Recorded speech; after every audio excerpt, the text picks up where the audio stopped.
Hi, it's Nick from the podcast. The Moderate Fantasy Violence podcast? Remember? Never mind. Yeah, we're back. It's been a while, basically, yeah. The house move related disruption I kept predicting for December instead basically consumed the first 2.5-ish months of 2020 instead. And even more frustratingly, by the time I finally rebuilt my computer and stuff, the world appears to have fallen apart. But never mind. If you're sick of hearing about the coronavirus, the good news is that what I'm about to broadcast is a podcast that was recorded in the dying days of 2019, and therefore there is no mention of that virus at all. Instead, you'll hear our usual review of the year in TV and film, plus, even more topically, a review of Star Wars Episode 9, and some largely incorrect Oscar predictions. Okay, in terms of the future, of which obviously there is no mention of in the episode because we had no idea what was going on, we'll be back with something more resembling the normal podcast, hopefully in a few weeks. We've got this episode and one more that we recorded in the interim to stick out, and just for the record, that one is mostly reviews of Birds of Prey and Parasite, so again, not topical, but more topical, and that'll hopefully be with you within 1 or 2 weeks of now, I imagine, and then we might even get on to some actual fresh, up-to-date, released within a week of us recording it type material. We'll see how it goes. For now,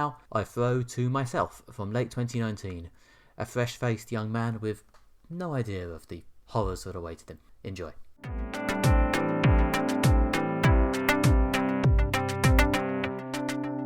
Hello and welcome to Moderate Fantasy Violence, a podcast about pop culture and the world around it. I'm Nick. And I'm Alistair. And today, I would say this fortnight, but we come to you after somewhat of a delay with our 2019 regular review episode, in which we will, as we have done every year for I think 3 or 4 now, this is the 4th or the 3rd? I think it's the 3rd. Okay, cool. No, it is the 4th. It's the 4th. Yeah, it is the 4th. We know how many years we've been podcasting. Yeah. For the 4th time, we will cover a brief summary of the year in TV, and then do our top 5 items, and then attempt to agree on the best and worst ones, and then we will do the same for films. And yes, as you have no doubt noticed, due to the intense interest you take in our release schedule, this is coming to you a tad later than it really should. Probably at a point by which you've lost interest in 2019 entirely, to be honest, due to the house move things I've been talking about for the last few episodes. It turns out I thought the problems would be in December. The problems are very much in January. The problems are happening now. My computer is in pieces. I cannot edit the audio. We could put out the unedited audio, but I'll be honest, guys, we don't want that, and neither do you. So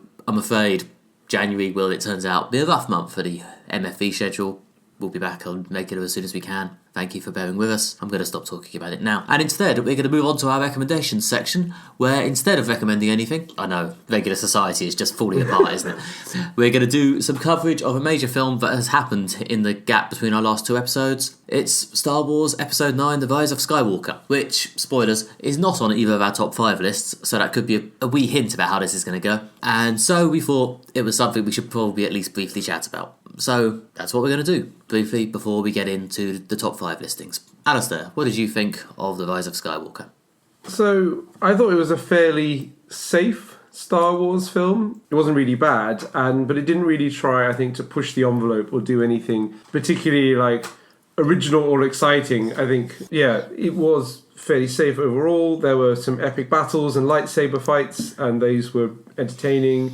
There were, obviously, as ever with Star Wars, but I think this film, especially, it was just visually stunning. There was some phenomenal special effects sequences, space battles, things like that. Sort of each frame was sort of beautifully rendered. It certainly really looked the part. Yeah, and there were some good performances and things like that. But I guess sort of my view on it, and it's particularly originally opinion, is that when The Last Jedi went in a slightly different direction and maybe was sort of a bit more unusual, a Star Wars film, and certainly a lot of Star Wars fans didn't like that. I liked The Last Jedi. I thought it was good, and I liked the fact it was doing something different. But they, in order to please a certain group of hardcore fans, they've made a much more safe, much more Star Wars film, and it's maybe not as good because of that. Yeah, as ever, my opinion is similar to Alistair's, only slightly pissier. I thought it was... You know how we always say Marvel films are aggressively competent? To be honest, competent is actually quite a harsh word, because what we actually mean is actually quite reliably good. Yeah. In a maybe slightly samey way, but quite good. This is more sort of boringly competent. It's fine, it's okay, it's decent, it's low end all right. It's nicely made and the actors are all turning up and doing decent work, but the film being made is very much the most obvious straight line between we need to end this saga and tie up these plot lines. How shall we do it? There you go. I think, as Alistair already said, I think it compares quite badly to Last Jedi, just insofar as Last Jedi threatens to interrogate the whole good Jedi versus evil Sith thing a bit, and, throw a bit of, are the Jedi themselves good?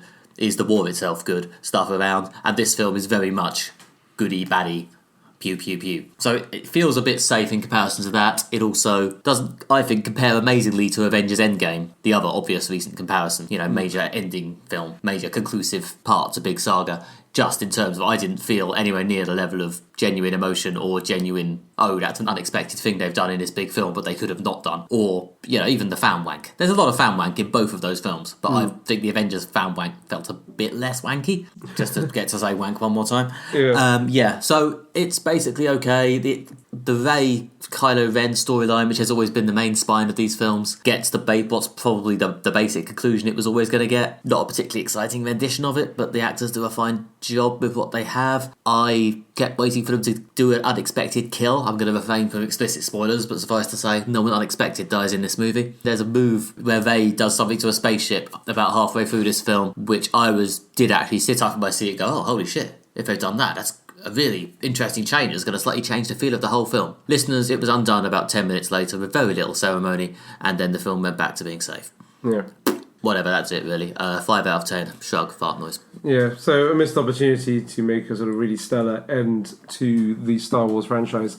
I think, or at least the Skywalker 9 film sequence, I think the comparison to Avengers Endgame is quite apt in that, that was a film that kind of wrapped up a lot of plot lines, was really fun, really entertaining. It was an enjoyable experience, had lots of spectacle, and had some heartstrings moments and some unexpected developments. It wasn't it wasn't anything that was particularly shocking, or you didn't really take Avengers in sort of bold new direction, but it was it was just a good entertaining wrap up to a sort of a big long running franchise. And Star Wars failed to deliver that sort of level of satisfaction that Avengers delivered. I think that, it was fine. I saw it at the BFI IMAX. The special effects looked phenomenal on a massive screen, and it's really easy to get lost in the big kind of adventure roller coaster of Star Wars. And I think, so it brought that kind of roller coaster sense. But I guess the thing about Star Wars is that it's always been something you cared about, or was a bit more surprising than just the roller coaster of action. And this film really didn't deliver in that regard. The previous J.J. Abrams movie, The Force Awakens, also delivered a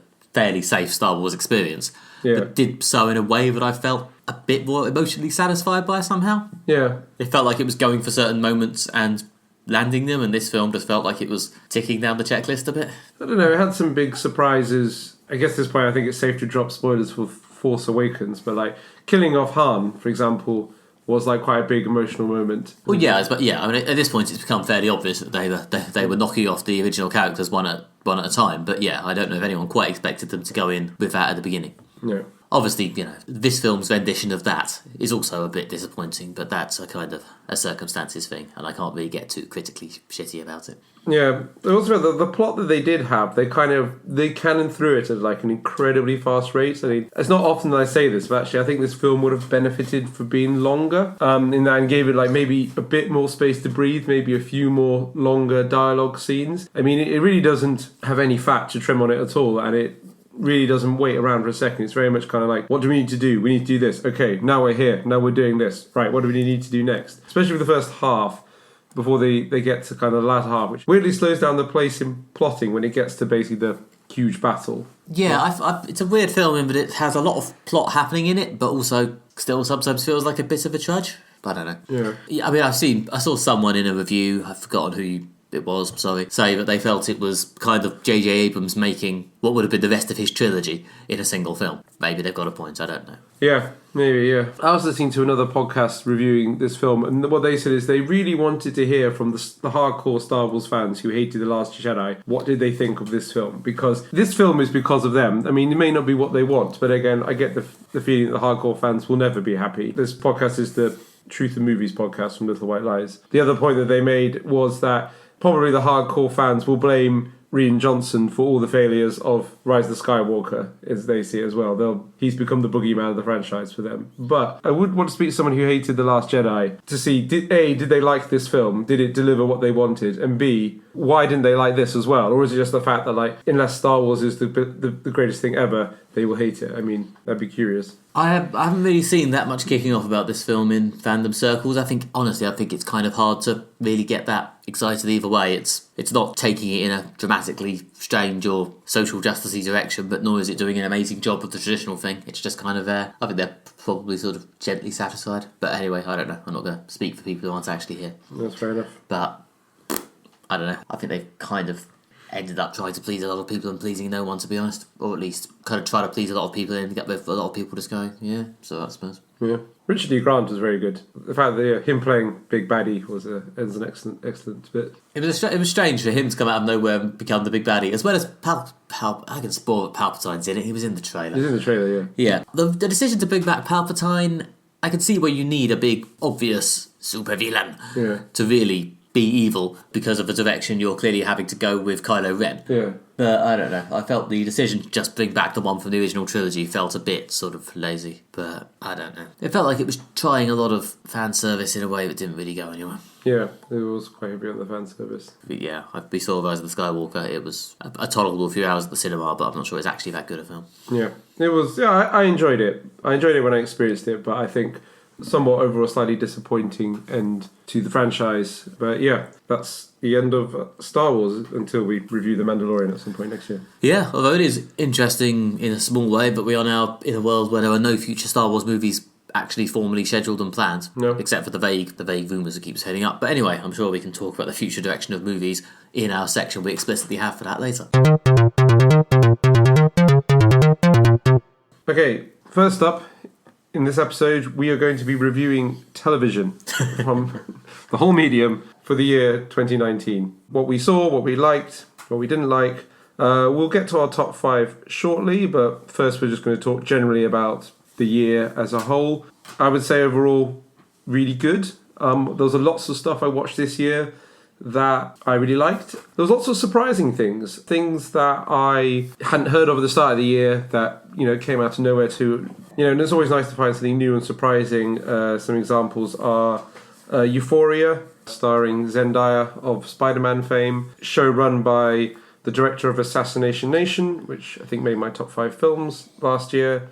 That was a great TV show that I didn't even know existed at the beginning of the year and really enjoyed watching. The Boys, it's another TV show. I really, really enjoyed. These TV shows are not in my top 5, I'd like to say. I'm not. So yeah, but yeah, saying stuff that I thought that was good or deserves honourable mention. Yeah, The Boys, I mean, it's not a comic I'd heard of before, but really enjoyed watching that, really got into it. Yeah, both of those shows are ones that I wolfed down quite quickly because each episode I was really like, I really want to find out what happened next. And yeah, there's even some like odd stuff like Love, Death and Robots. Quite interesting, weird. That was an interesting thing for a big thing like Netflix to just decide to try and do. I was, as they kind of always is with anthologies, quality up and down. But yeah, it was an interesting project. Yeah. So yeah, there was some interesting, good stuff this year.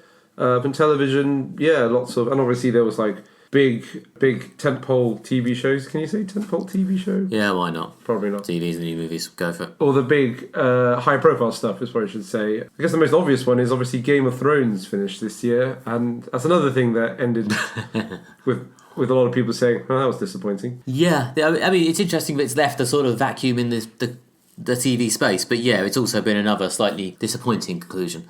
Probably, to be honest, a weaker conclusion than Rise of Skywalker overall. I think Rise of Skywalker still just about kept up this sort of sheen of all-rightness, whereas Game of Thrones really did just stumble quite badly. I felt more let down at the end of Game of Thrones. I guess as a comparison, the kind of complexity, the political and sort of emotional complexity of Game of Thrones is on another level. The fact that Star Wars at the end became a massive goodie versus baddie battle and the goodies won, assume that's not a spoiler for Star Wars, is kind of what I would expect from a Star Wars film. The fact that Game of Thrones just sort of swerved off with kind of sudden character changes or characters becoming different or just kind of generally canning through a lot of plot and oversimplifying things. I mean, I expected more from Game of Thrones, so I felt more disappointed. Yeah, I think that's. I think it's interesting that Game of Thrones finishing has I don't know. I mean, I think we talked about this before in previous reviews, but it'll be interesting to see whether what the next show that actually aggressively captures the zeitgeist is, because I'm not sure it's appeared yet.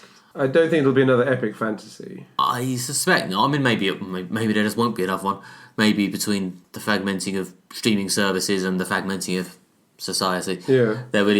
Game of Thrones really will be the last thing everyone watches. I think we covered this in one of our questions, didn't we? Yeah, well, even one thing I pointed out was that at the time, the last episode of Game of Thrones in America was watched by 20 million people, including, I think, people who, like, watched it and catched up, like, a day or so later. I think that's factored in. Whereas, like, I don't have the statistics. I did it if you look at the episode we did in Game of Thrones, I did have the statistics in that. But it's something like 50 million people watched the end of Friends. And I do remember this, 100 million people watched the end of MASH. So even though Game of Thrones is like the one thing that everyone is into, almost everyone's into, it's still vanishing less popular than Friends or MASH. And that's because nothing's as popular as Friends when there's only like 5 channels. Yeah, I mean, on the other hand, the other interesting thing for me this year has been HBO actually making TV shows again, or at least making new TV shows that seem to have managed to catch some degree of audience. Like, I felt like they'd been resting on the Game of Thrones laurels for a few years. Like, apart from maybe Westworld, I don't know what other big shows HBO has really thrown forward. Can't think of one off the top of my head. But in the last year, we've had Euphoria, Chernobyl, Watchmen, all of which caught a pretty big audience. And although I haven't got around to watching it yet, I know that Succession, another HBO show, is a big darling of TV critics. But I swear I will watch in 2020. I swear to God. Yeah, Succession is another one I've heard lots of good things about and do want to watch. So yeah, I think HBO probably, again, out of the sudden realisation that, oh crap, Game of Thrones is finishing, we better make something else. Yeah.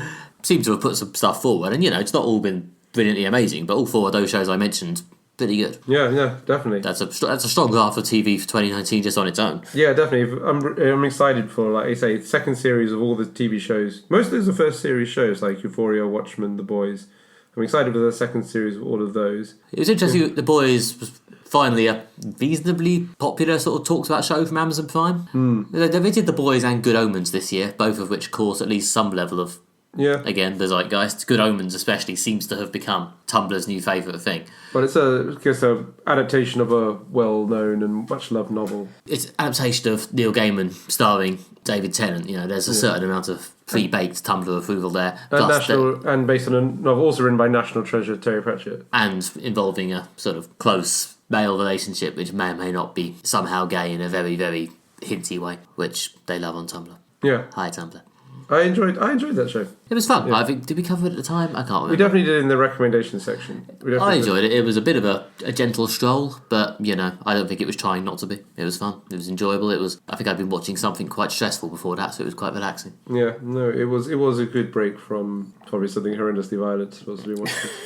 The other thing that finished this year, although probably less mourned, although probably ended on a better note than Game of Thrones, is it's the end of the Defenderverse. Finished with the last series of The Punisher and the last series of Jessica Jones, both of which were good. They were. Jessica Jones especially, obviously, in comparison to its widely trashed by me second season, recovered quite nicely with the third one. I mean, obviously, in the general TV landscape, the end of the Defenderverse was part of basically the collapse of Marvel TV as a whole. Like, in the month since the Defenderverse ended, well, Agents of S.H.I.E.L.D. was going to end with season 7 anyway, but I assume that was part of a similar thing. They've cancelled Runaways, they've cancelled Cloak and Dagger, they've cancelled Ghost Rider before they even started making it. Oh dear. I think there might be...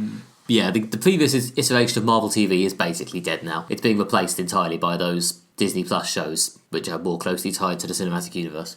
I guess I'm quite glad now they didn't get involved with watching Cloak and Dagger or Runaways if it's ultimately kind of just not really gone anywhere. I mean, much like Jessica Jones did, it sounds like season 3 of Runaways, they've had enough warning that, their entire corporate backing was collapsing to write something resembling an ending. Yeah. But yes, it has been basically curtailed with season 3. I guess that sort of nicely dovetails into the discussion of the future, because obviously the future is very much streaming wars are back. Streaming wars are actually happening now. I think last year I spent most of this segment going on about how the streaming wars were about to start. Yeah. And we're now possibly slightly delayed due to being in Britain. But yeah, I think we're definitely either in the thick of it or very close to being in the thick of it now. Apple TV is happening all over the place. Disney Plus is up in America and 3 months away from being up here. Hulu is not available in the UK, but there are Hulu for the first time, put out a show that I would actually want to watch. Was it Handmaid's Tale? That's on Channel 4 here, though. You can Yeah. watch that without Hulu. But you can't watch without Hulu's the new series of Veronica Mars. Yeah, I know. But yeah, I have several, in fact, moaning bullet points on my list of notes for this section about the fact that the one consequence of the streaming wars seems to be a reignition of British rights bullshit, wherein I can't work out how to watch half the TV shows in America that I want to watch. The new Batwoman series, which is part of the whole Flash Arrow thing, isn't being aired anywhere yet, even though it's part of the upcoming crossover. Veronica Mars Season 4 in America aired at the start of the year, I think, or certainly about 6 to 9 months ago. The DVD's out in America. Still can't legally watch it here. Unless you buy the DVD and have a Region 1 or Regionless player, yeah. But I don't. Yeah, between the renewal of shitty rights problems and the fact that I now have to pay for a million streaming services, I'm not loving the start of the streaming wars, to be honest. Yeah, life is much simpler if everything's on Netflix. And Netflix do, as far as I'm aware, basically put things up in Britain and America at the same time. There are some niggles here and there, but certainly all their original stuff, the whole point is it just goes up everywhere. I mean, the reason why... For maximum impact. It makes sense from their point of view. Yeah, I mean, there are some weird anomalies, like they bought the rights to Lucifer after that got cancelled in the States, but because Amazon have the rights to the pre-Netflix series here, if you want to watch the whole of Lucifer in Britain, you have to watch the first 3 seasons on Amazon and the last 2 seasons on Netflix. Yeah. That sort of shit. But yeah, for the most part, when Netflix just put everything out universally. Obviously, their non-Netflix catalogue their sort of not original programming catalogue is a bit different. Yeah. But like Apple TV are able to just start up everywhere with the same 4 programs. If only anyone seemed to like any of those 4 programs, that would be great. No, I mean, the only one I heard people discuss was the morning show, which people said it is so all right. Well, I don't know. Some people said that they just thought it was bad, and some people they watched it said they thought it was very okay. The morning show spectrum seems to be over, wide division or shrugging okayness. The trailer I watched made it look like The Newsroom, except without the one redeeming feature of good Aaron Sorkin dialogue. Yeah. Which I can live without. I like Jennifer Aniston and Steve Carell fine, but I'm not getting a new streaming service to watch that. No. And the other shows I haven't heard anything about, or any other than just seeing adverts for them. In fact, to be fair, much as I did just generalise horribly about Apple TV shows, their show about Emily Dickinson is meant to be all right. But yeah, the rest of it just seems to be being widely mocked. I will be, as ever, interested to see how it shakes out. I'm still operating on the kind of cynical assumption that people just don't have enough time, money or patience for 20 streaming services. Money is the main thing. I mean, I don't know, I don't live hand to mouth, but I can't afford to subscribe to all of these. I think currently between Netflix, Now TV and Amazon Prime, I think I've decided that I will subscribe to Disney Plus when it launches, primarily to watch The Mandalorian, and then any Marvel shows as well that come after that, such as WandaVision and the Falcon and Winter Soldier show. But I don't know, even if they launched Hulu in the UK, I don't know if I could subscribe to that and to Apple and to things like that as well. Yeah, no, I mean, there's a lot of... I mean, the States... I'm interested to see how much of what's happening in the States makes it over here. Like, the States, they're going to have HBO Max, which is the Warner Brothers thing. Yeah, that's launching at some point, yeah. There's Peacock, the NBC streaming service. There's already a CBS All Access, which is the CBS streaming service that actually has all the Star Wars shows. So we have them on Netflix and Amazon. If you want to watch them in the States, you need to subscribe to yet another streaming service. Yeah. I don't know to what extent it's going to be replicated here. We obviously have BritBox, the British streaming box. I mean, I hear it has all the classic Doctor Who on it, which I think appeals to some people. That's certainly the first thing they've done that has got any traction in my Twitter list. The thing about BritBox is that the appeal of BritBox is not so much that it's got I don't know what new they're launching on BritBox. It's got like every classic British show ever on it, I assume. Although, like, BBC have just done a pack. Every episode of Jibble Fix It from the beginning. Or every episode of like 2 pints of lager and a packet of crisps. Want to revisit that. I think BBC have just gone into or signed a partnership with Sky, so probably Now TV is going to have a lot of stuff on it anyway. And yeah, and also the other thing is that during my student years, when having a big DVD collection was cool, one thing I did actually buy a lot of was DVDs of classic British shows, from like Blackadder to Life on Mars and things like that. And even though I've considerably downsized my DVD collection since the beginning of the streaming era, one thing I have held on to is all my classic BBC show box sets, because going back and revisiting Father Ted or Blackadder is something I do on a semi-regular basis. So I basically already got BritBox in boxes over there, as he says, just sitting widely towards the DVD cabinet. Listeners, it's some DVDs. But anyway, yeah, streaming services, lots of streaming services. I think there's going to be an implosion. maybe not this year, but surely within a couple of years, people are just going to realise that no one gives enough of a shit. Yeah. I mean, I imagine Disney Plus will be fine. I imagine, as long as they don't completely soil the bed launching it, HBO Max will probably do okay in America. But I don't know. I'll be interested to see if many of the ones that don't have a huge corporate base to draw on succeed. Because basically, people... I mean, people having a strong brand like HBO. It's a combination of the brand and the fact that, and the size of the catalogue. Like, people don't just go to Netflix for their new material. There's a lot of old stuff on there as well, but there's now so much new material that it's starting to flood that out. Yeah. Things like Apple TV, where you want to pay a separate subscription for a service that has about 7 shows on it. It's a bit ridiculous. It's a lot, really. I mean, I know a lot of these people, like Warner Brothers and NBC, probably do have a backlog. Yeah, I don't know. I mean, it might be a lot of American shows as well that we didn't get over here or didn't have a big impact. Like, I don't think British people are queuing up to rewatch all of Home Improvements. But it was more people watched the end of Home Improvements than the end of Game of Thrones, so something to remember. But again, it was in the 90s. But maybe it's the sort of thing that in America that's a viable business proposition, but not in Britain. One thing I will say is that no one can subscribe to all of these services, but I think I was reading something by Simon Andrews, who talks about marketing and digital services and streaming wars and things, and he said there's 2 ways to make money in the internet.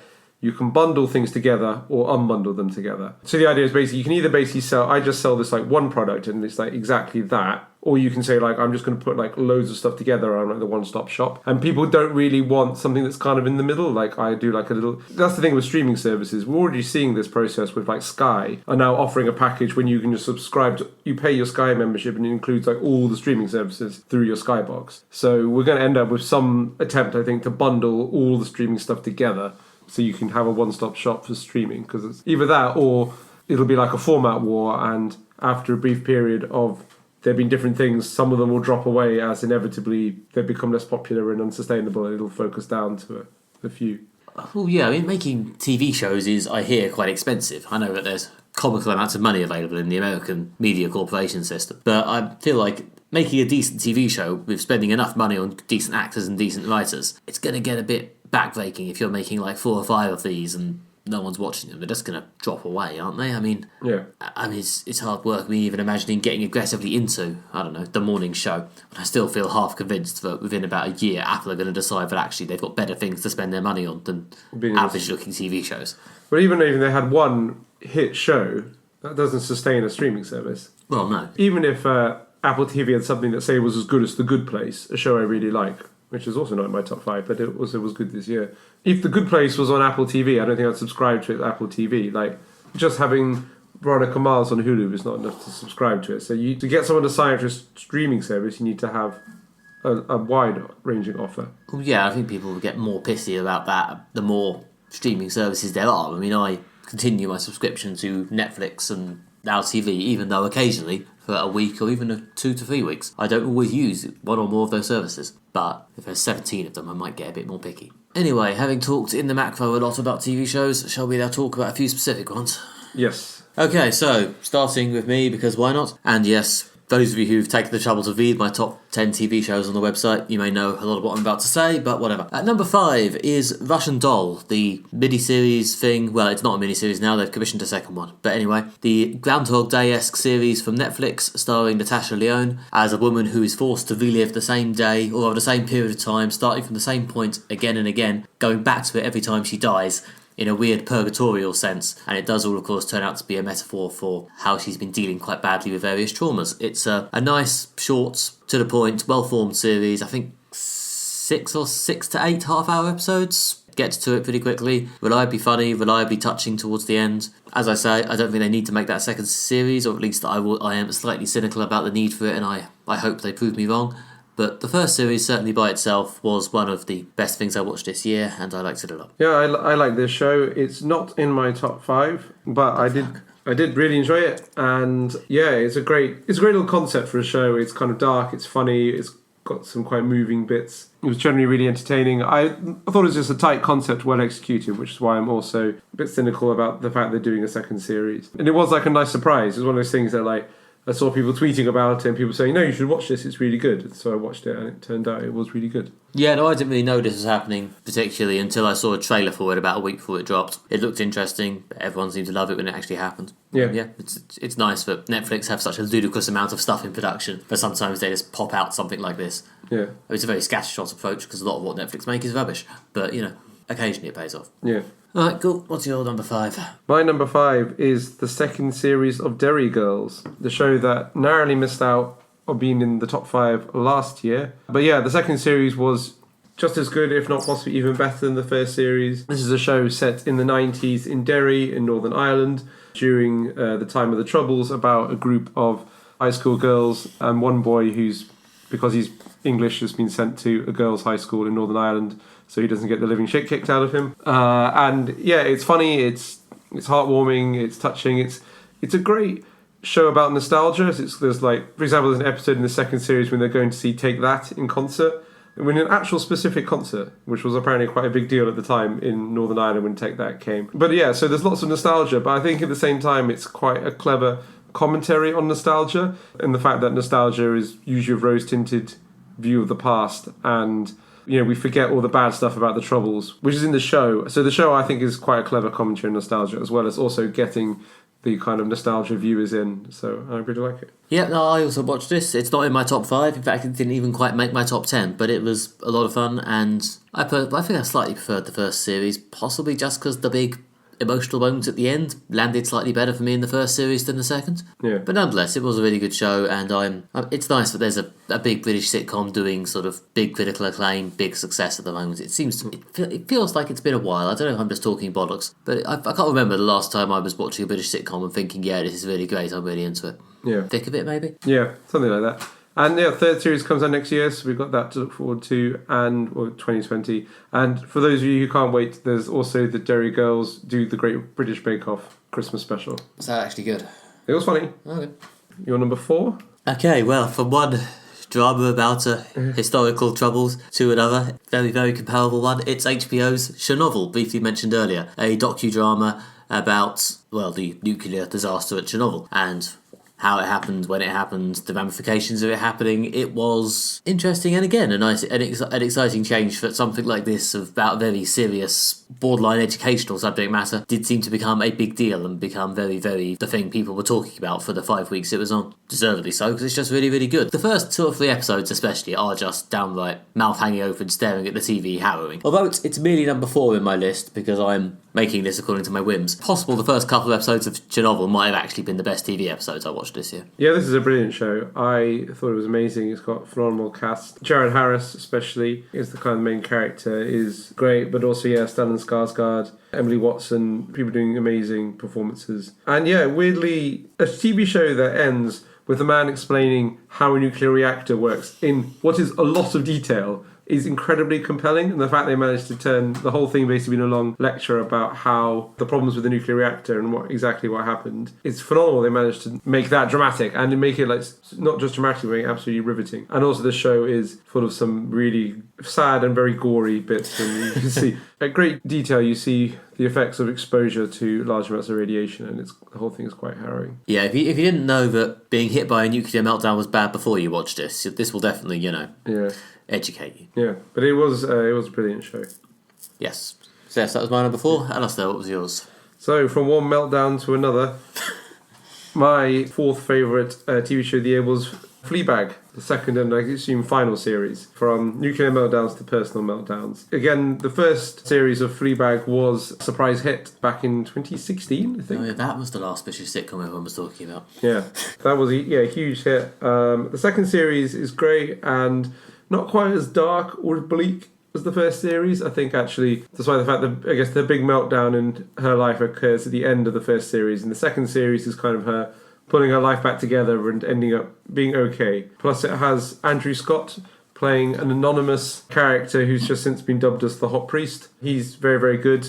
he was a great addition to the cast. And it's just as kind of cringy, funny, awkward, moving, sad, brilliant. That's the first series. So yeah, and I'm glad the fact that they ended it and it seems to be all wrapped up nicely and they gave the characters a great send-off. Yeah, no, I too really enjoyed this. It made number 8 in my list, so I wasn't going to mention it again on this show, but yeah, it was in there. And it was, another sort of very funny, well-observed journey. I like how her whole family have become increasingly well-developed and had increasingly enjoyable storylines throughout this as well. And I also liked, as you say, as is my want, I enjoy an ending, and I liked how they moved through to actually concluding it and tying it off quite cleanly after the 12 episodes. A lot of these BBC comedies sometimes come back for Christmas specials. I kind of hope this doesn't, although part of me is interesting to see how she'd pull it off, but I also kind of hope I never do. Your number 3, Nick?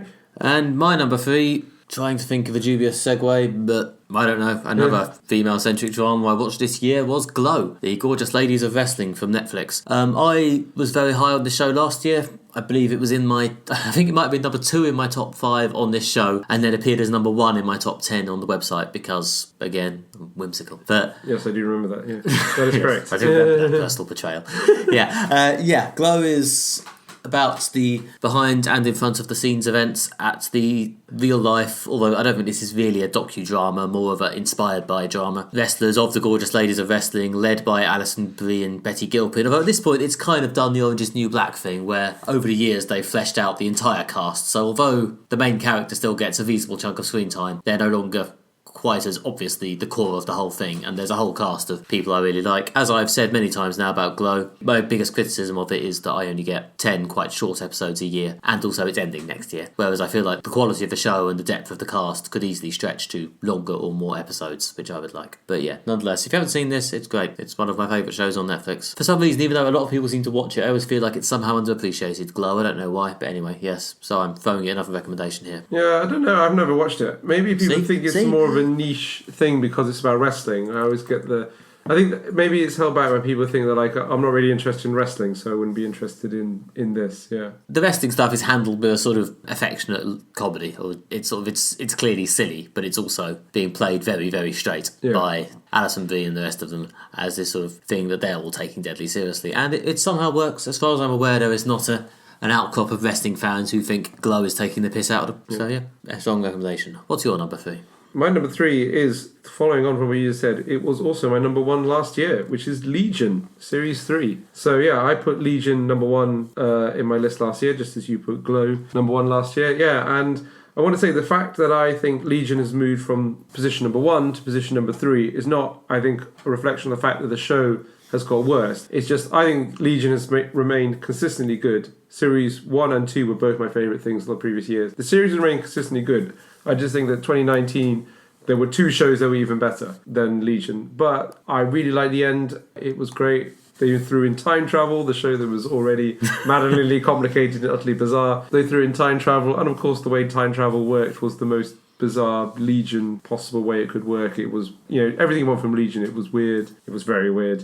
It had musical numbers. It had quite a lot of touching stuff about mental health and David's poor traumatized life, and wrapped it all up with actually quite a positive ending for what's quite a dark show. And I'm quite glad, again, they wrapped it up. 3 series, absolutely mad plot. It's all wrapped up and done. Yeah, this was number 6 in my top 10, and in fact I said almost verbatim what you said when you were talking about it just now. But to be honest, it's not that Legion got worse, it's just that TV as a whole got quite a lot better this year. So yeah, Legion finished it with the 3rd season without dropping the quality at all. I get the gentle feeling they could have and perhaps would have liked to do a 4th season to expand on where they ended up going, but I don't think they butchered it. I think it was a nice ending. I think they kept up their surreal format jumping weirdness throughout, and I think they tied it up nicely. I think they've found a lot to do with all the characters in the last year, which was nice, especially, again, the Aubrey Plaza character, who remains a weird highlight of that show. But yeah, I think it's always impressive that David Hallow, after 3 years at the centre of this show, remains a sort of weird, beguiling lead. I'd be interested to see what Dan Stevens ends up doing next. He was really, really great in this show. And I'm kind of sorry that it's over, because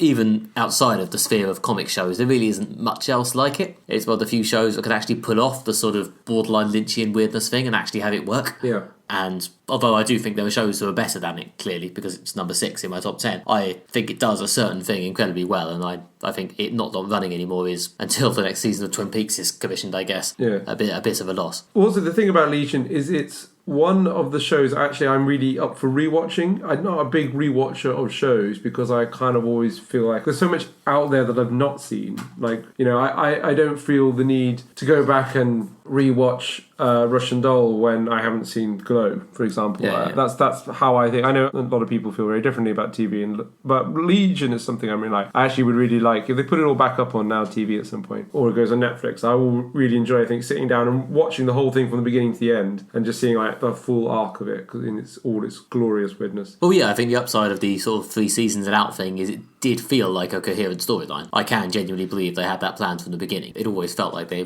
rolled straight on to the next thing, which in a show was sort of narratively twitchy and strange as Legion. It's impressive that it has that level of coherence. Yeah. The fact that it has that level of coherence as well as telling its story in this weird way is one of the reasons it's so good. In fact, it's the main reason it's so good. That's why it works, yeah. It's clearly pre-planned. So yes, not in my top 5, but I fully endorse Legion. So Nick, we're into the top positions now. What's your second favourite TV show of 2019? Well, not Legion, but also comics. It's Watchmen. Don't know why I pronounced it like that, but yes. Watchmen. It's got a weird effect on it. Wow. Yeah, achieved without the aid of digital effects, everybody. But yes, it's Watchmen from HBO, the follow-on rather than adaptation of the Alan Moore, Dave Gibbons graphic novel, showrun by Damon Lindelof, who works on Lost, a show that has been mentioned on this podcast once or twice, and also showrunner of The Leftovers, which is fucking great. And to be honest, is why I watched this show, even though it's been pretty heavily documented that the way that they secured the rights off Alan Moore to make this and various other Watchmen-related media is not the most ethical thing in the world. And to be honest, they kind of dicked him over. And to be honest, if it had been showrun by Sam Vandermeer, I might have just skipped it. But I really enjoyed The Leftovers, so I kind of had to see what he did next. And yeah, it's great. There's a whole tapestry of new events which they've somehow managed to actually hit the balance between this is clearly following on from the graphic novel, but we're not just humping its corpse, which is very, very hard, as evidenced by most other things that have tried to do something similar. And the fact that they've pulled it off, especially with something as iconic as Watchmen, is impressive. It's a weird combination of both quite intricate and heavily planned, and also surprisingly kind of light, silly and funny at times. It's a very enjoyable show to watch. It feels like it's always driving on to the next thing, but it also always takes time to linger over the character moments. It is not quite as good as The Leftovers, but it is pretty fucking great. Yeah, I love this show. I thought it was brilliant. Yeah, it feels like a sort of a continuation from the Watchmen, the original graphic novel, but make it relevant to a modern audience and make it about modern political issues rather than about the stuff from the past, or just remaking it and trying to do that. This show, I really, really liked it. I was really agonising whether to put it in my top 5, and I think it's only because I only finished it very recently, like in the last sort of few days, and I felt I haven't had enough time to sit with it. It would be unfair to boot Derry Girls out of the list to put Watchmen in, so that's why it didn't make my top 5. But it was a very close thing. I did really like this show, and it could very easily have made the top 5. Yeah, it's just because I've sat with Derry Girls longer, and my enjoyment of Derry Girls hasn't faded. It's difficult to say with Watchmen how I feel about it in the future. Well, I guess we'll come back to it with the second series. That said, I thought it was brilliant. I absolutely loved it, especially the kind of last 2 to 3 episodes, which wrapped everything up in a very satisfactory way. Really interesting to see where they go with the next series. It's clever of them to get better towards the end rather than the traditional TV approach of starting strong and then fading away. Yeah. So yeah, that probably helped it feel like a particularly exceptional bit of work, because I think it's obviously, as discussed many a time on this show, wrapping things up is an arse. So to prove to be better at that than at starting it off is exceptional by itself. So yeah, I love this. This is why Legion wasn't in the top 5. Sorry, too many good shows. Too many good shows. What's your number 2? My number 2, my second favourite TV show of the year, is something I raved about on the podcast. It's Dark. So the first German language Netflix production. It's a science fiction show set in a small town in Germany where they discover a mine that contains a strange door that links the town to the past. And then as people sort of travel through this door and kind of knowledge of it spreads, the timeline gets incredibly complicated, and then they find the door can lead to other places in the past. It initially begins with someone travelling from 2019 to 1986. But then later they can discover they can also travel to 1953, and then later on they discover from that they can then also travel 33 years into the future. It's a brilliant show. It's really great sci-fi. It's really character-driven because it's all about the small town and all the people who live there and their interconnecting relationships. The plot is maddeningly complicated because you've got to remember some characters are played by 3 different actors based on the different time periods they find in. You've got to remember all their relationships at different points and how they inform the future. So like an obvious one is one of the main characters in the 2019 plotline is the sort of town's chief of police or sort of lead policeman. And then you find out that, in 1986, he was an angry sort of hoodlum who hated the police and had a very confrontational attitude with the man who was in his position back then. And it's little things like that. But then they build on that over time and you see generational stories of these families and then winding it in with secret time traveling sort of occult cults and things like that. And it goes to some very, very odd places. Especially the ending of the second series has a very bizarre twist, and they're wrapping it up with the third series that comes out this year, and I honestly have no idea where they're going to go considering what they threw out in the last 30 seconds of the last episode of series 2. But it's if the first or second series is anything to go by, it's going to be great. Yeah, this is one of the shows I really need to watch.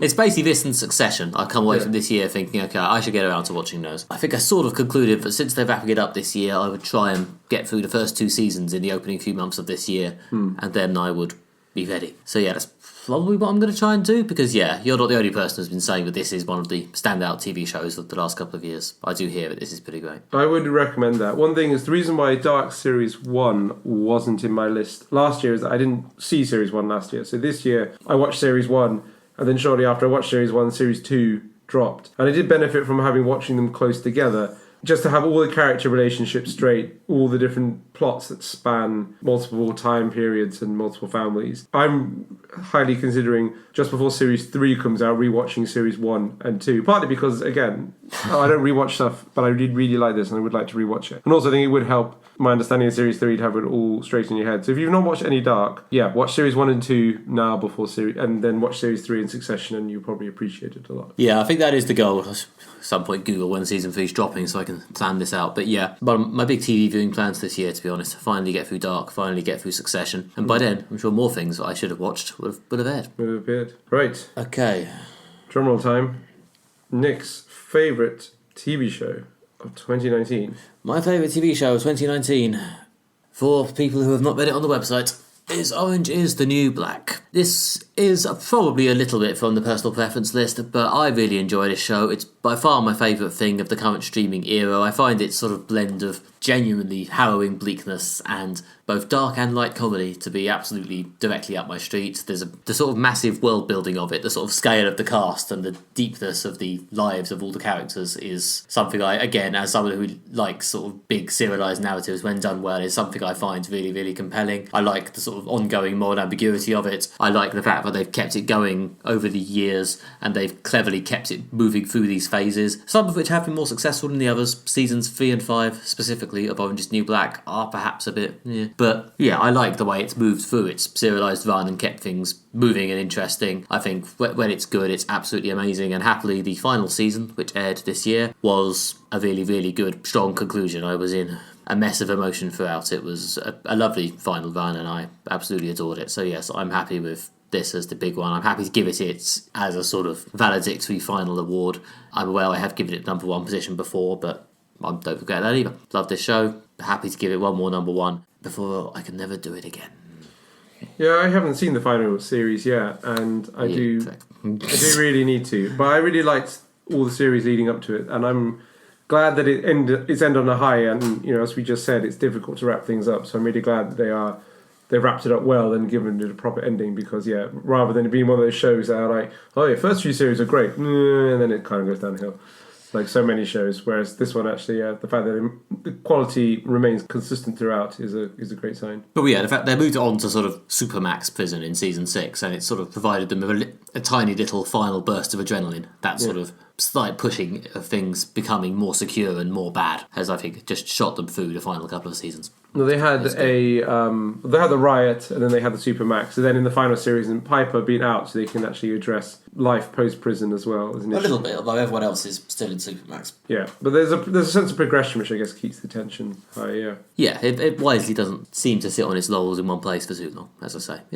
yes, it was good. Yeah, no, I'm glad it ended well. And finally, my favourite TV show of 2019. It's already been mentioned. It was Chernobyl, which I thought was brilliant, absolutely devastatingly brilliant. So many episodes left me absolutely speechless. The fact, this huge amount of historical information and utterly riveting television I also listened to the podcast by the writer, and that's really worth listening to as well, because they do one episode for each episode of the TV show, and they kind of go through like, this is real, this actually happened, this is where we've compressed something, this is where we've made 3 characters one just to make it work as a TV show. So if you want to find out more, listen to the podcast. But if you haven't seen it, go watch it. Yeah, it's completely brilliant. I'd be, if anything that good is on TV in 2020, then yeah, the list will be a phenomenal year.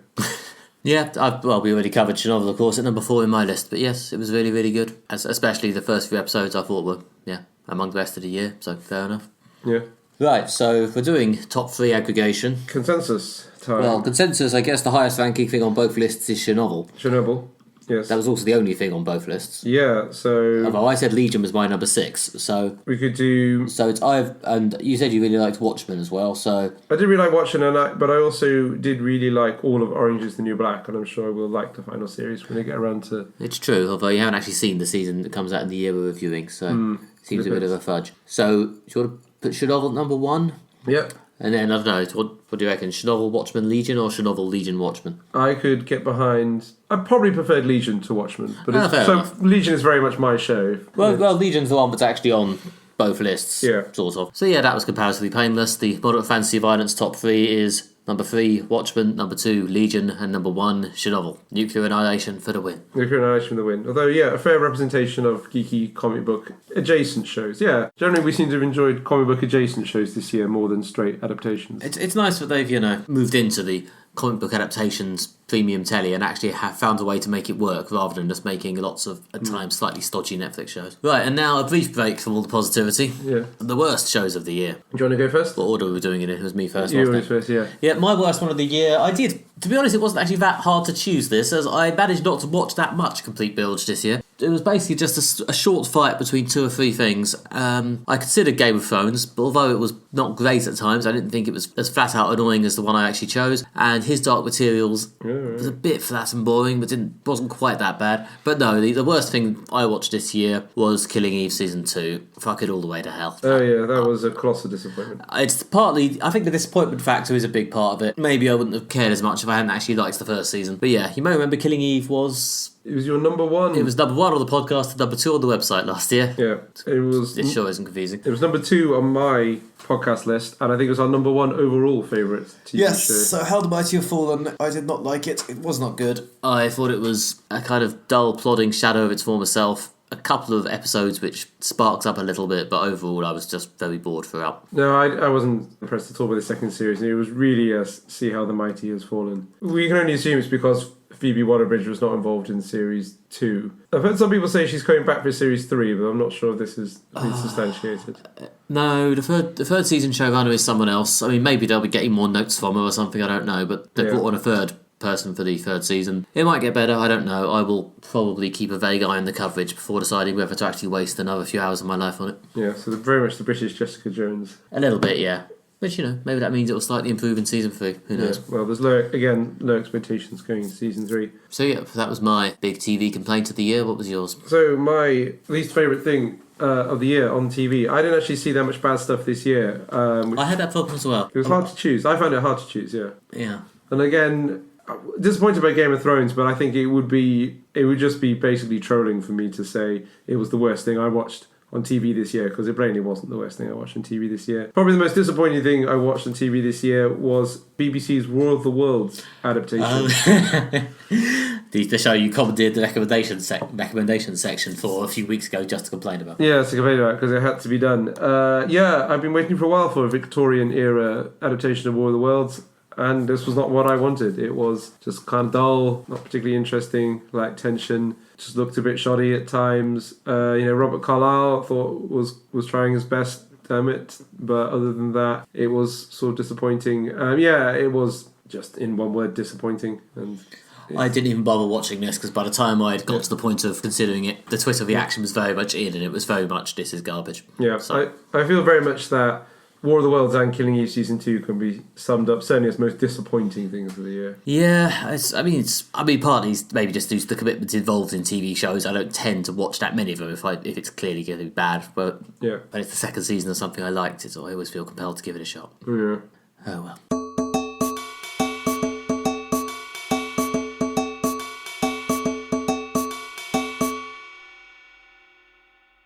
Next up in this episode, we will be reviewing film as a medium in 2019. Yeah, so spent a lot of time in cinema this year, saw a lot of interesting things. My main hot take, which those of you who've read my end of year summary on the website will know, is that although this was a very good year for Disney in general, Marvel in particular. Actually, I think I'll say Marvel in particular because there were some Disney things I saw that weren't Marvel, but not a lot. But I think generally felt that a lot of geek franchises really failed to perform this year. This was a year of kind of disappointment from geek franchises, from franchise blockbusters, from the old, comic book, film, TV show, video game adaptation behemoth that's been storming through cinemas for the better part of 20 years. Generally, apart from Marvel and a few other notable exceptions I'm sure we'll come to, not a great amount of stuff. So are people losing enthusiasm for these kind of things? Are there too many superheroes? I don't know. To be honest, the whole thing just felt a bit tired this year. I don't really know. I felt like there was a few films who emerged as this sort of powerful statement of, okay, we know this is going to do well, here's some fairly imperial advertising, you're going to go and see it now. Obviously Star Wars and Avengers, basically, and the other Marvel films, and a handful of other bits. And a lot of others are just sort of whimpered on out there, and it barely felt like even the advertising campaigns were that enthusiastic. I mean, we went to see the new Terminator, we went to see the second chapter of It, they were all kind of fine. Pokemon Detective Pikachu was actually surprisingly good. Yeah. But yeah, it's been a kind of a slightly weak year of, I don't know, it feels like everyone's just kind of tired of still doing it, to be honest, but they haven't yet come up with what they want to do instead. Yeah. Audiences obviously aren't turning out for it in droves. I mean, if we look at the actual box office charts, which is a thing one could do, it's obviously fairly Disney dominated. Yeah, Disney had, I think in America, saying 80% of the top box office hits. And I think that's not 80% of the box office, like the actual money taken, because a significant amount of the money taken was just Avengers Endgame. It was so popular. But I think just in terms of ranking positions, which will adjust partly for some films being hugely more successful than others, still Disney is dominating 80% of the top 10 or something like that. I mean, there were a lot of stuff Disney put out this year that I didn't see, like their 3 of their kind of ultra faithful remakes of classic Disney films. Yeah, I just find the live action remakes a bit uninspiring, but then again, they also seem to be taking vast quantities of money. I mean, both Dumbo and Aladdin received terrible reviews. Yeah, Dumbo and Aladdin both got pretty roundly mocked. The Lion King reportedly was okay. Yeah. But yeah, it's a pretty steep drop from the handful of massively successful ones, which is basically, as you say, Disney stuff. Aggressively Disney stuff. The only film in the top 8 releases in America this year that wasn't a Disney film is Spider-Man Far From Home, which is some sort of weird Disney co-production. I felt that under Marvel doing really well this year. I don't know. Maybe it's just a sign that I myself am finally becoming a bit weary of the endless parade of sequels, remakes, etc. But it just didn't feel like a very inspiring year. No, that's exactly what I've got. Whereas I have a long list of things that I found slightly disappointing in this year, which, from other things that sort of franchise or want to be a franchise. So Glass, under-inspiring.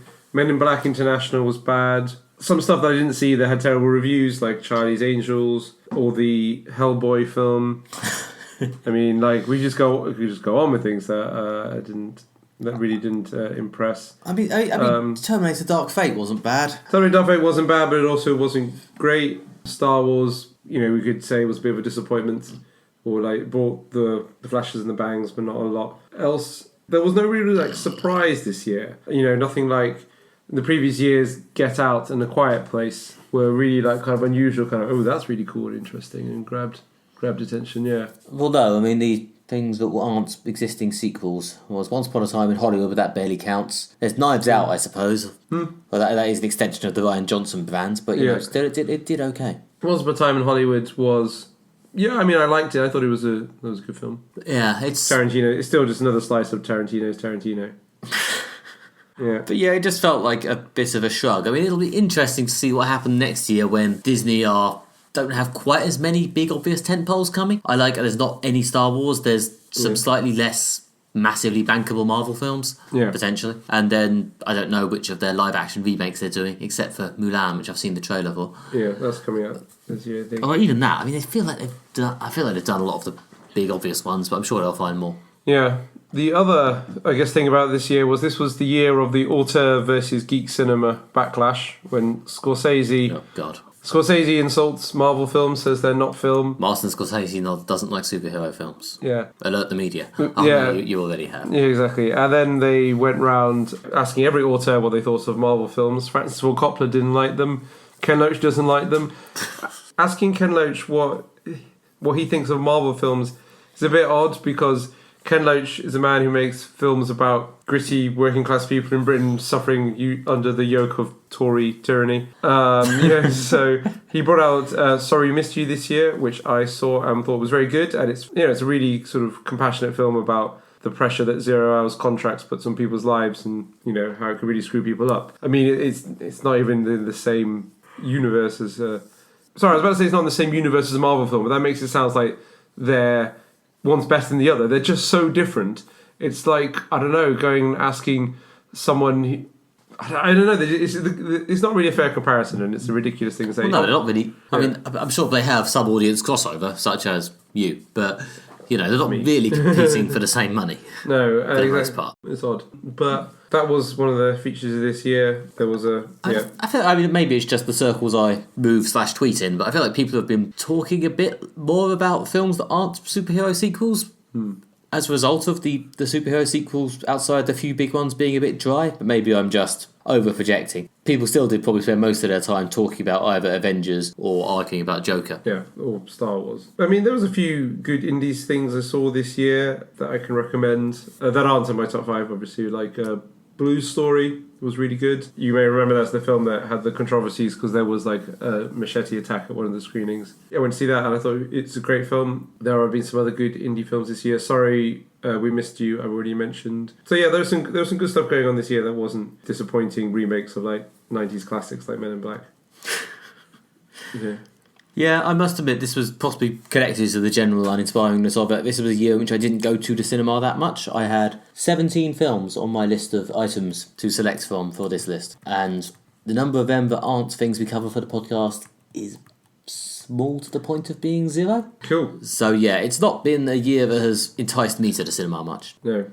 Maybe things will be different next year now that both Star Wars and Avengers seems to have wound down, even though there will obviously be 3 Marvel films this year. It is the biggest sort of obvious gap in the market we've yet seen for something other than the superheroes to succeed. I mean, I'm sure whatever succeeds will probably be part of some other massive franchise, but Yeah, who knows. Anyway, we should now proceed to the countdown. Yeah, which of my 17 films will I now list? Yes. So I'll kick us off this time. Go for it. So in number 5 position. Before we begin, actually, I do have I want to give out a special mention, which I don't ordinarily do. Probably the best thing I saw in the cinema this year was a re-edit of a film that was originally released in 1979, although it was a recut, and this cut was only released in 2019. So I think an honourable mention should go out to Apocalypse Now, the final cut. Apocalypse Now, I think, for my money, one of, if not the greatest films ever made. The final cut is also, for my money, the definitive version of the film. It's a bit tighter than the Redux cut, which came out about in 2004, I think. But it's got lots of extra stuff that the original cinema cut didn't have that kind of makes it a bit more epic. And yeah, I just want to give a special mention to Apocalypse Now, the final cut, because it was released in 2019, but I didn't include it for eligibility in the list. Moving swiftly on, of things that were brand new films for 2019, in position 5, Spider-Man Far From Home. Good old bit of Spidey. Absolutely loved Spider-Man Homecoming, when it came out, and it was really funny, and I thought, how are they going to do a sequel? And they kept the humour, they kept the likeable characters, they kept the momentum. It's really hard to to follow up Avengers Endgame. Jake Gyllenhaal was great as the villain. I thought it had, as well as what was just like a really fun action movie, there was something it was trying to say about fake news, or not, you shouldn't believe everything you see, or, look for a deeper truth, or try to interrogate what you're seeing, and maybe had something to say about that, in that, there seems a certain reverence or relevance of a villain in 2019 being someone who creates illusions rather than does other things. But anyway, I thought it was a great sequel in a great Marvel film this year. Yep, I'm going to take it straight over to myself by saying that's my number 5 as well. Oh, excellent. The annual Nick Ryan Spidey slot is taken by Spider-Man Far From Home, which I thought was pretty excellent. Yeah, I thought it both carried on the momentum from Homecoming and somehow made Mysterio work cinematically, which is honestly, of all the, oh my god, they made that work moments from the Marvel Cinematic Universe so far, that might actually be in the top 5. Another one of them is Thanos. Yeah, I don't think it was quite as good as Homecoming, maybe. It didn't have those one or two killer moments, but I did think it was another very fun entry in this sort of new Spider-Man franchise. I think it's doing something enjoyably different from previous Spider-Man franchises while keeping up the sort of bouncy, likeable, lovable teen superhero kid thing we want from Spidey. Also probably not quite as good as Spider-Man Into the Spider-Verse, but what is? The sequel to that comes out this year. I think that might be a few years off, actually. There's bit of a time-consuming exercise, animating all those little spiders. But yeah, this was a strong entry in the meantime. I'm looking forward to after the brief, in hindsight, entirely pointless drama over whether Spidey will still be in the MCU or not. Yeah. I'm excited to see that he will be, and nothing has changed. Yes. And J.K. Simmons is back for the sequel, so the third one, yeah. Yeah, although hardcore J. Jonah Jameson purists might be a bit upset to see they've turned him into Alex Jones.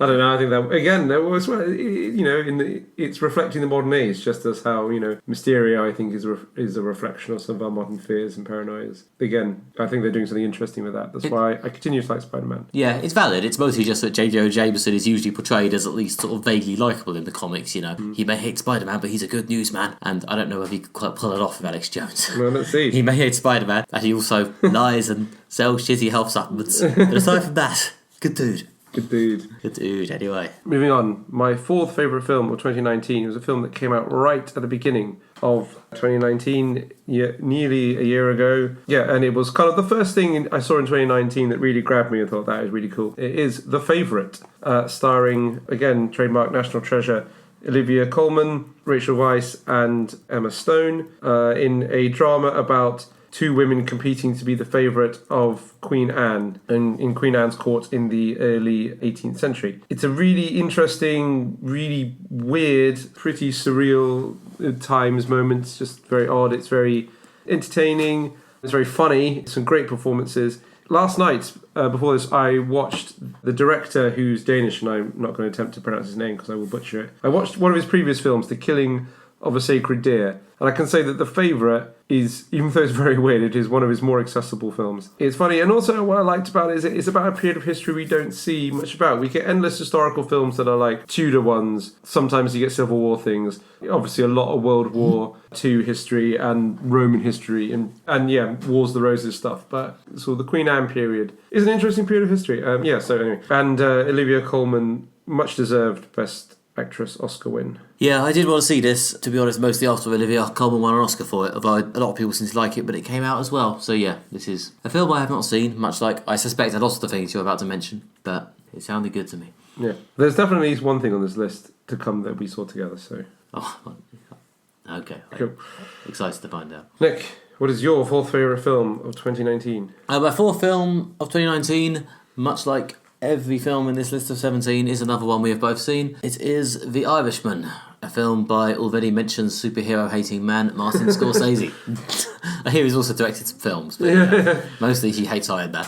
But yeah, The Irishman, the crime film with De Niro, Pacino, and the CGI younger ghosts of De Niro and Pacino, is... Yeah, we covered it about 2 or 3 episodes ago, so if you want our lengthy thoughts on it, you can listen to that. But yeah, it's pretty good. It's very absorbing in its long sweep of history, kind of in a similar way to what I said about Orange is the New Black earlier, actually. It just sort of sets up this network of characters and kind of sucks you in. I watched it over 3 parts, so perhaps more of a miniseries than a film for me, but nonetheless, it was pretty captivating, especially the final part or so, when you get to real age De Niro and things become more of a straight narrative, paying off everything you've seen so far. That part especially was pretty great. Yeah, I mean, Martin Scorsese makes 3.5-hour film, and it's actually good. He's one of the few people I think who can manage to make a slow boil, quite quiet drama that's 3.5 hours long. That is great. I mean, it really does build. That last hour is phenomenal bit of filmmaking, and yeah, seeing Pacino and De Niro like together on screen is excellent. I'm quietly confident that this film might sweep the board of the Oscars this year, which will be huge for Netflix to have like a mega hit at the Oscars on their hands. And I thought it was great. I really liked it, although it didn't quite squeeze into the top 5. but it was very good. It was one of the few items I saw this year, but wasn't a good to quite good geek blockbuster. So yeah, narrowly squeezing out the Lego Movie 2 and Jumanji: The Next Level and Terminator Dark Fate. It's The Irishman.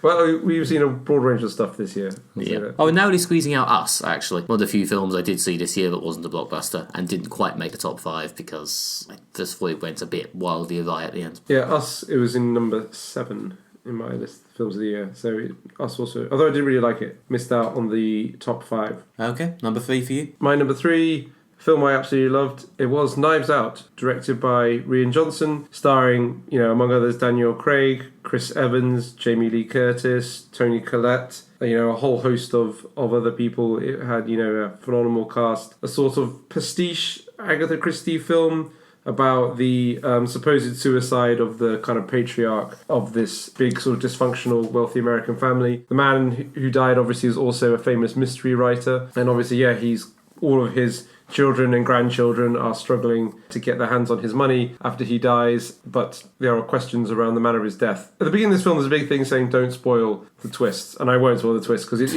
there are several twists along the way, and it really benefits you not knowing exactly what's coming. It was one of those films where I really liked it, is that I started watching it and I was kind of like, right, okay, I can see what this is. Yeah, big house, old guy, dysfunctional family, they want his money, he's just died. And then about the beginning of that second act, there was the first twist, and like, okay, that has an interesting, unexpected direction to take this film in. And from that point, I was basically like, this has gone from being, I can see what you're doing here and it's quite entertaining, to, okay, now I'm like really into where you're going with this, because this is not exactly what I expected. There was some really good twists at the end. Yeah, everyone's brilliant in this. Daniel Craig is great, playing this sort of private detective, southern gentleman type. I'd really like to see more films with Daniel Craig playing this character. Also, Chris Evans playing the grandson, who's a sort of massive self-interested knob end.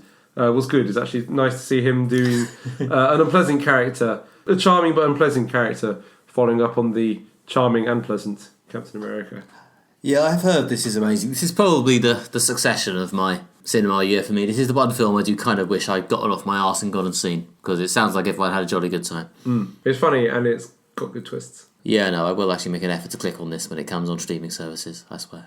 Yeah, I'll do it this time. I would like to rewatch it actually. Yeah, and yeah, it really shows that Rian Johnson is a brilliant director. So yeah, he had a good year, even if Star Wars didn't. Nick, what do you have for number 3? Well, it might be a slight stretch of the rules, but if I had done this, I only have 16 films to choose from. It is El Camino, a Breaking Bad movie. The epilogue movie for Breaking Bad, which was released this year, focusing on what happened next to Jesse Pinkman. As I said when we covered it on the podcast, it's very much an epilogue I wanted, because I basically came away from Breaking Bad thinking, okay, I feel like you didn't quite give Jesse justice in terms of a final ending. So yeah, I was very much here for it. It's maybe a bit long and self-indulgent, but if you're going to bother to come back and make a movie, you can't really just make a 40-minute episode. And I thought they did make an effort to put out some cinematic shots and expand the story and give Jesse a whole adventure to go on by himself to justify the fact that it's a movie and not a TV episode. So yeah, I thought this was pretty enjoyable. I came away pretty happy. I think I'm definitely ready to finish watching Breaking Bad now, except for, of course, the fact that Better Call Saul is back next month. Yeah, I really like this film. It was really great, tense film. Like, yeah, another sort of slow, quiet build to really good ending. And it was nice just to see Jesse's character being wrapped up. Aaron Paul's great in the role, and he did a phenomenal performance in this. Really, yeah, going back to that kind of that sort of like slow build tension that Breaking Bad did so well, and doing that again was really good, because what I like about Better Call Saul is that they're doing something different with it to Breaking Bad, but it was nice to go back to kind of some of the look and feel of Breaking Bad and have like just a little bit more, which I really, really did enjoy. Yeah, the slight lean towards sort of action movie was fun as well. Great to see like a few reappearances, like, Jesse's friends and stuff, and obviously the obligatory Walter White cameo, but again, that was a good little moment as well. Yeah, and I think they kept the amount of Walter White to a good there, but not overwhelming level. Yeah. So yeah, no, I was pretty pleased with this in the end. So that was my number 3. What was your number 2? So as we move on, getting into the top positions, my second favourite film of 2019, the biggest film of the year, it was Avengers Endgame. It was a brilliant film. Deserves the hype, deserves the massive box office. The fact that you could tie in basically 20 previous films all into one film, and also wrap up the 3 previous Avengers films into one thing, and also do justice to the excellent cliffhanger ending of Avengers Infinity War. The fact that you succeeded in all that, and it wasn't flabby, and it wasn't just like, and it wasn't dull, is a huge accomplishment. And it was fun, it was entertaining, it was funny. It had some surprises, some really moving bits. I'm glad I saw it in IMAX. It was a phenomenal experience. Possibly one of the defining cinema moments of the year, in the sense of like one of those moments when like I was there and I witnessed that when it happened. Yeah, no, I obviously love this. So yeah, another year with 2 Spidey films in the top 5. Although Spidey's role in this is comparatively minor. Yeah, this is very much an Avengers movie about the Avengers with guest stars. Yeah. Whereas Avengers Infinity War was basically Marvel Universe Infinity War. But That's anyway, a good way of putting it, yeah. But anyway, yeah, Endgame, I loved it, obviously. I was impressed that they actually toyed with a bit of genuine bleakness and hopelessness, and I don't know, somehow they actually sold all these lost moments a lot better than I think everyone expected them to, after everyone just saw Infinity War and just sort of went out to the cinema laughing to their mates. Yeah, they're obviously not all actually dead. And no, I mean, obviously, that's basically true. But yeah, I thought the first hour and a half of Avengers Endgame did a pretty admirable job of leading into the hopelessness of it all and selling it. Yeah. Before the fan service time travel started. And I enjoyed that as well. Yeah, I thought the level of emotion and epic and character on display here was pretty astounding. Yeah, as everyone said in their reviews, the fact that they both did this and pulled it off is one hell of an accomplishment, even if it is all going towards the betterment of the Disney Empire.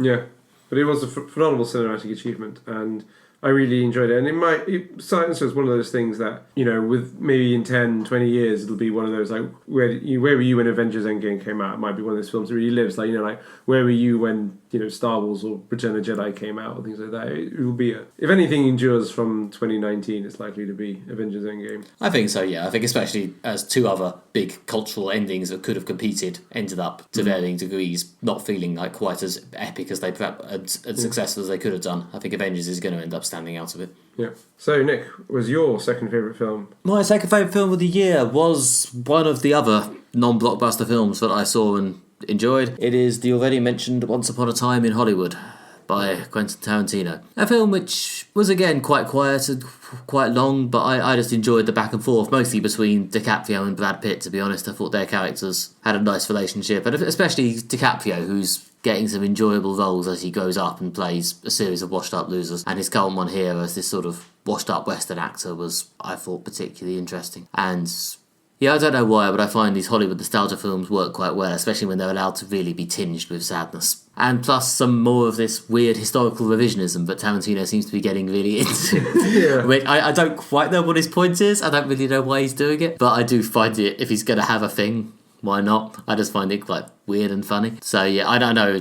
There are others who find it massively offensive, but I just want to have a strange quirk, dude. Okay. Yeah. But be right, that history said bad things didn't happen. Cool. I look forward to your 2016 election movie. Yeah, Tarantino rewrites history, it seems his thing. This was a really good film, and yeah, first Tarantino movie we covered for the podcast, because we launched this podcast just after Hateful Eight came out, and it was very good. I thought especially, Leonardo DiCaprio and Brad Pitt both did excellent performances and were really, really good in this film. And it has quite a grotesque bit on the end. At least it was a very Tarantino-esque ending to a film. It was odd insofar as I guess again for a Tarantino film it's quite soft and non-violent until you get to like the last half hour, and then it just goes in a weirdly sort of quiet domestic way, a bit horrible.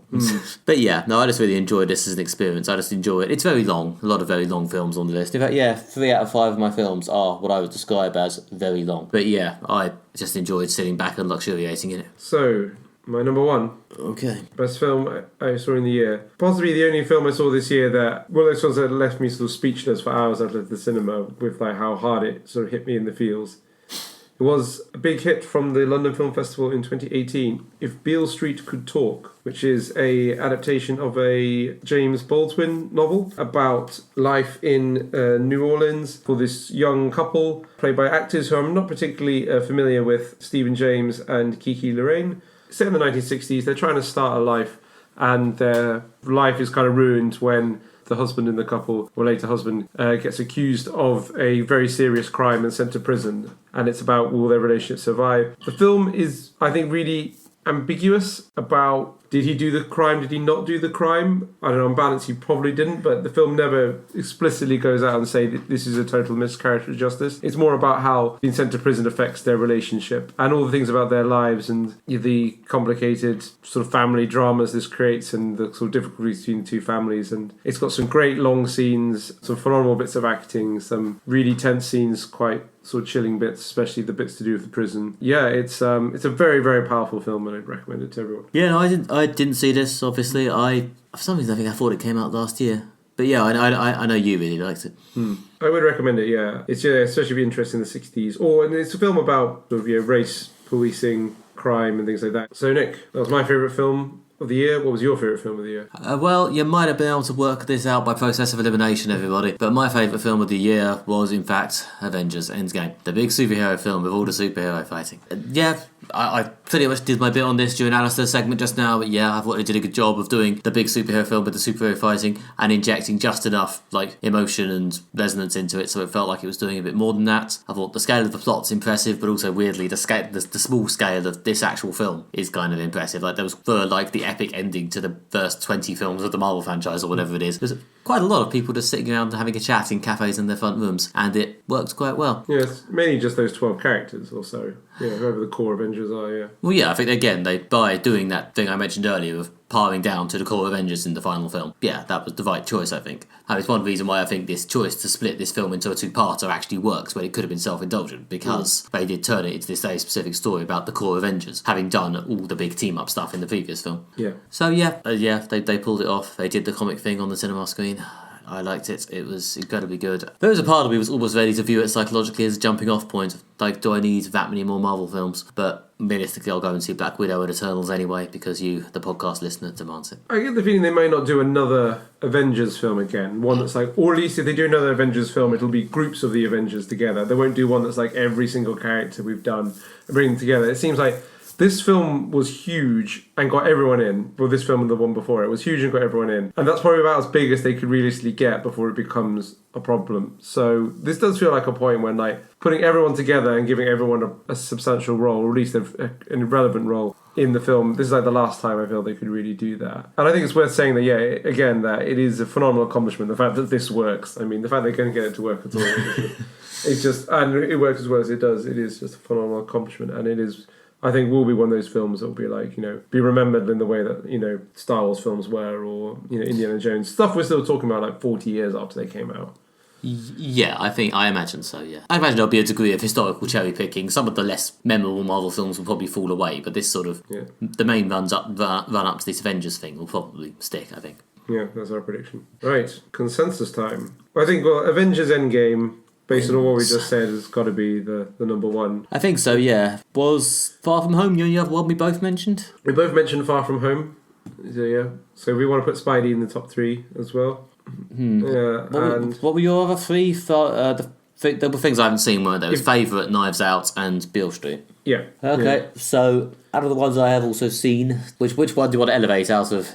Knives Out or Beale Street? I haven't seen either of those. Oh, yeah. The ones we have seen. I know Irishman, El Camino. I did really like The Irishman, actually. I really rate The Irishman, I must say. Okay. I did really like El Camino, actually, and that is an interesting choice. And, yeah. Thank you. I could do... what we think of the third position? Well, I mean, El Camino's above Spider-Man in mine, but yeah, we can... I mean, I guess it'll be higher, but I guess Spider-Man will be higher in yours, sort of. Yeah.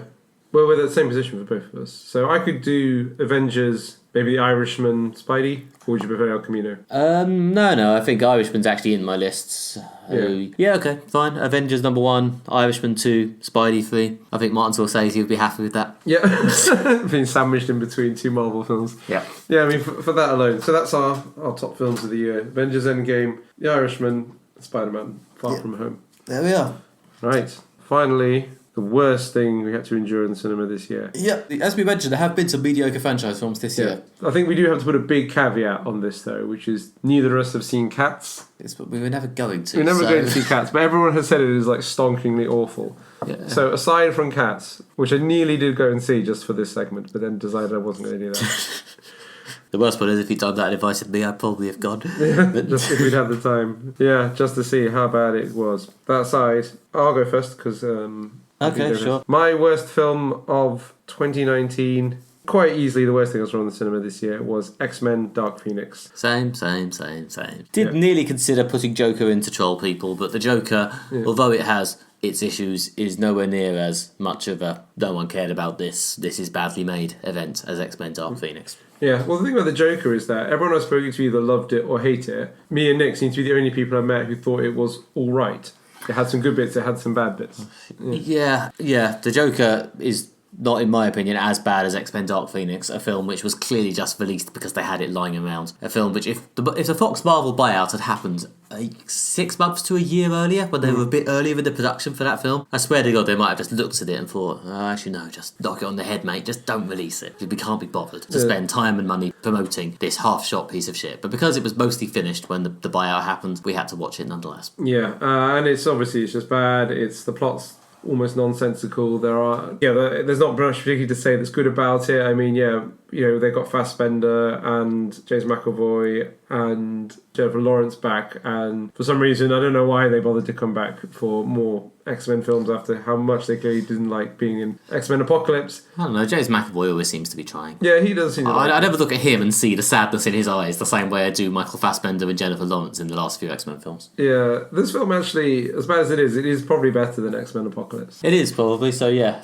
There's that to be said for it. Yeah, probably, I guess. It probably holds together a bit better than that, but yeah. Again, as we said at the time, it's a bit of a sad, trudging death for the Fox X-Men franchise. They could have finished it with Logan and then at least gone out on a high, but instead they decided to release this. Yeah, it was a crushing disappointment, and that's probably the end of the X-Men sort of franchise that began the current sort of wave of superhero films. Back in 2000 when they released the Hugh Jackman, Patrick Stewart X-Men, that really sort of created the template that's brought us all the way to Avengers Endgame. Without X-Men, Avengers Endgame wouldn't be possible, and it's just a shame then in the year that is where superheroes triumph so much and a superhero film becomes the highest grossing film of all time, the franchise that started it all ends on such a bum note. But Legion was still good.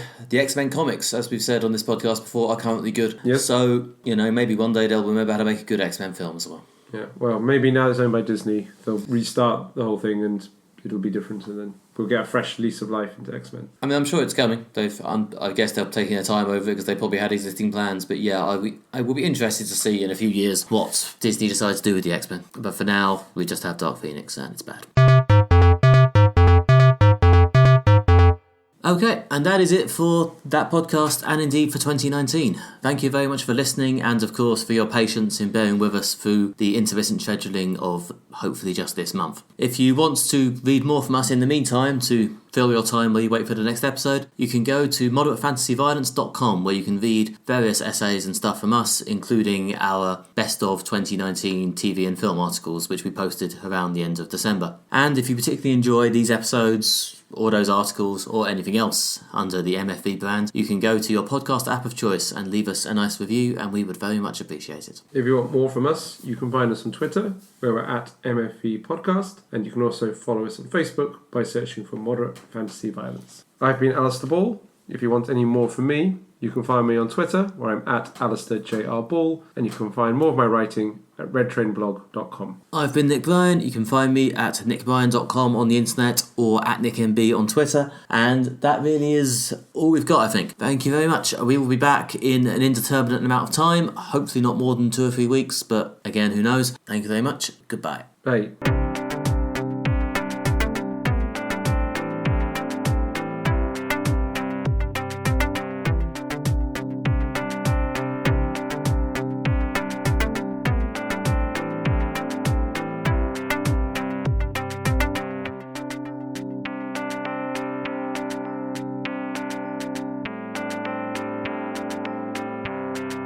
Alright, number 4 for you. Number 3. Is it? Number 4 was the favourite. Oh yeah, sorry. Okay, number 3 for you. Number 3, we mentioned it briefly before. Film that I absolutely loved. It is the favourite. Oh shit! Because I highlighted it. Amazing series of links. This. Yeah.